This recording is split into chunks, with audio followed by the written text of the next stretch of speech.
Welcome to Midway Minute, everybody. I'm Scott Koral. We have a special guest. It's Terrell from the Athletic New Orleans. Kat, how are you? I'm doing great. Really looking forward to this game this week, and kind of in disbelief that we've actually made it to all the way through a season and into the playoffs. It seems kind of surreal. So you're talking about the Bears, not the Saints, right? I'm talking about the entire league in general, but actually, yes, it's kind of funny looking back in October. It's like, who would have thought the Bears and the Saints would be meeting again in the playoffs? No, after going through really it was 3 seasons of the Bears, 5-1, 6-game losing streak.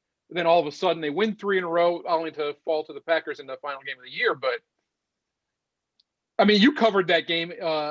Granted, you might have been doing it from New Orleans, even though it was in Chicago. But you covered that game for them. So what did you think about that team then, about the Saints and about the Bears? Well, I'm going to be completely honest. That was the weirdest game I had to cover the entire season. A hurricane had just hit New Orleans in October. I didn't have power for 5 days. So I watched that game from my friend's house about 45 minutes away from my house with her dog like crawling on my laptop. And I was just like, this is the weirdest thing ever. And also weird is that, so when Will Lutz hit that game-winning field goal, someone texted me, or like my landlord, and they were like, the power came back on. So that was my main takeaway. All about myself, because I was excited about having hot showers again. But the Saints didn't play well in that game, and it kind of makes sense to me. I mean, a lot of them were going through the same thing. Half the facility didn't have power. It was such a week that you kind of slogged through. Will Lutz, I think, missed a field goal. They never seem to play great on grass. So I don't remember the Saints playing well, but they did power through. But I do remember Nick Foles having a pretty decent game. And obviously that's going to be a little different this time around, because now it's going to be Mitch Trubisky, the vaunted Mitch Trubisky. But Mitch Trubisky's played the Saints before. What do you think is going to be different this time around with Trubisky as opposed to previous meetings? Well, I think that the Saints secondary is just all around better. I do remember Foles burning them a couple of times for some big plays. And that happened a lot back then at September and October. Secondary was getting defensive pass interference calls left and right. They were getting burned. And they really have been this cohesive unit lately. They haven't been burned as much. And when Marshawn Lattimore is playing well, he can play anyone in the league, really, or match up against anyone. So I think they're better that way. The thing they're not better at is offense. Their offense is not like it was back then. You got Drew Brees, about to be 42 years old, actually, about 10 days away from that, and 11 rib fractures. Michael Thomas has been on AR. They have no receivers. It's so different. It's almost like this defense carries them through, and I don't know that was the case back then. So definitely kind of a different feeling Saints team now than versus what we saw back in October. One guy that I noticed that had a really good game in that Saints defense was David Anyamada. And he had been playing really well up to that point and has obviously played well after that. Talk to me about his difference making on that defensive line. Well, he is such an unusual player. I covered the Saints and then left to cover the Bengals, and then I'm back covering the Saints. So I was covering the Saints in 2016, I believe, when they drafted him. They draft this guy from Canada and no one had ever heard of. We all kind of looked at each other and said, who was that? And that happened a lot back then. The Saints would draft these random guys that didn't have biographies or anything online. Like he was such an unknown guy. And this guy has come so far. I mean, he has turned from this raw prospect to a legit, should have been considered for the Pro Bowl type of player. I mean, there's a reason they re-signed him in the offseason and essentially said, hey, Sheldon Rankins is going to walk, because he's a force in the middle. I mean, it's not just his sack numbers. He just quietly, because he really doesn't talk, he just quietly does his job every game. And that's so cliche, but I mean, it's the definition of what he does. And, he might never say anything, but he's a really big force in the middle. And if they lost him, I think they would be in big trouble. I mean, he's been playing so well. He's like a monster lately. You mentioned Drew Brees earlier, too. I got to ask. I mean, the rumors have been flying left and right this week that this is going to be Drew Brees' final season. What's your take? I mean, what is the truth on that? Well, we tried to trip him up today, and when we talked to him and see if he would admit to it, but of course he wouldn't. He's not going to admit to it in a Zoom call before the season's over, but it sure feels like it for so many reasons. I mean, first of all, I think that his wife probably would say, okay, enough is enough. I mean, you have 11 rib fractures, but I also think that just everything that happened in the off season, he took a lot longer to make the decision. In the Pro Bowl, I think, if I recall correctly, it's been the longest year of our lives.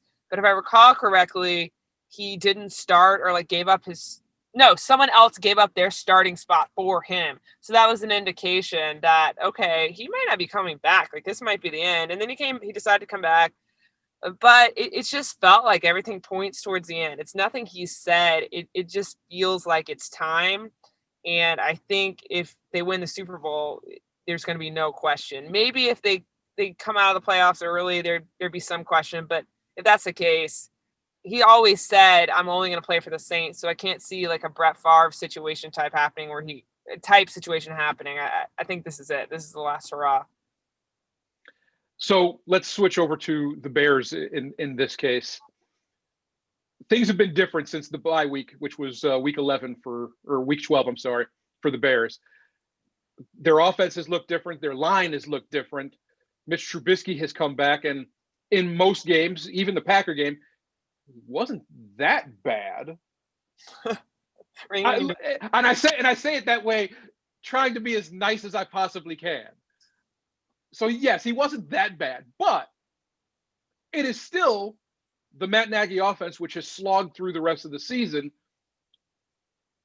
But Allen Robinson has had an excellent year. David Montgomery has had an excellent year, especially the last 6 weeks of the season. What do you expect? I mean, we're talking about a Saints defense that is fourth against the rush and fifth against the pass, I believe. This is right. I just looked these numbers up, but it does sound right. They've always had a good run defense.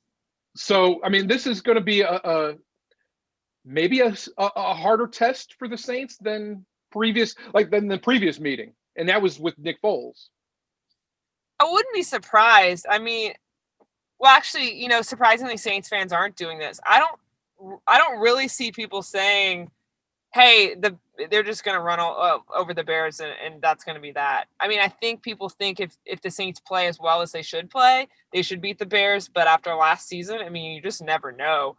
What I think the Bears would be wise to do is to pressure Brees up the interior, just like the Vikings did in the playoffs last year, which worked really well, and to stack the box against Alvin Kamara, who I can't even assume is playing because I don't know. I mean, if everything goes right, he's playing, and it seems like that's going to happen. But okay, if it doesn't, then that's great for the Bears, and it's going to be even closer. But yeah, I mean, I think if that's their game plan and it's effective, I could see this being a close game. Absolutely.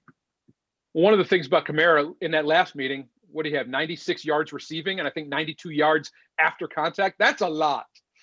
Let's face it, that's a lot. How does anybody? I mean, you just mentioned stacking the box, but really, how do you stop Alvin Kamara? Well, it's hard. I mean, he is a different player than he was last year. He is superhuman. I mean, just against the Vikings, it's not even just against the Vikings this year. It's not even it's not even just the 6 touchdowns. It's just how he does it. I mean, he does things that cause his teammates to call him a human joystick. He is hard to stop, but it can be done. But a team's got to focus all their efforts on it. The thing is that I think a lot of teams kind of believe now, okay, Brees is not going to throw downfield. So we're going to do everything we can to focus our attentions on Kamara and try to, force the game on Brees' shoulders, which is it's such an odd thing to say, how many teams 5, 6, 7 years ago would have even tried that? But, that's just where the Saints are now with an aging quarterback. But, it's not easy. The Vikings probably would have liked to have tried that this time around, and they couldn't stop him at all. So it'll be interesting to see. And also, on a more somber note, I don't know if he comes back, how he plays. Emmanuel Sanders, when he had COVID, he said, I was incredibly concerned that when I came back, I wouldn't be the same player.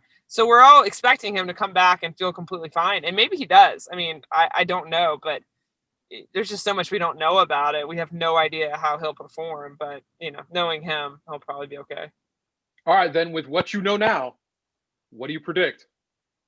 Well, first of all, I predict C.J. Gardner-Johnson to do something ridiculous. We didn't even mention that. No, I mean, like, it's funny. I was talking with my co-host and founder of Midway Minute, Kevin Kadick, yesterday about this, and we said, that game will, in Bears fans' minds, nobody's going to remember anything else about that game except call it the Javon Wims game. Why would he got into the fight?